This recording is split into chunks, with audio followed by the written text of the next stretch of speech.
malipay ko nga na ay pre nga kanang serbisyo sa gobyerno nga kanang medical mission nga opera kay wala ba may ka-afford yun dugay na baya gyud unta ni wa ko ka-afford atog kanang surgeon card kay gasto baya kay balo baya kag probinsya sir. Ako gyud pasalamatan gyud ako si Gob nga siya mo'y nagpasiyog daan ning ihang medical mission.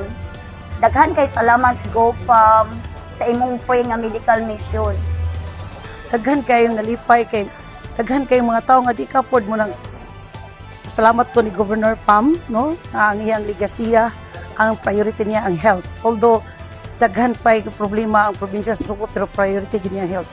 Thank you Gob sa opportunity nga imong gihatag sa lungsod sa Malabuyo, among kinasig-asing in behalf sa lungsod sa Malabuyo. Thank you kayo.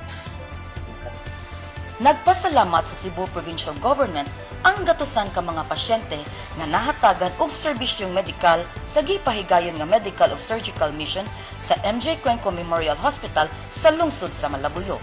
Sa medical ug surgical mission, daghan ang nalipay sa libre nga pag-opera sa hernia, gallstones, goiter ug surgery sa mga na-diagnose og breast cancer, mga minor surgical procedures ug dental services.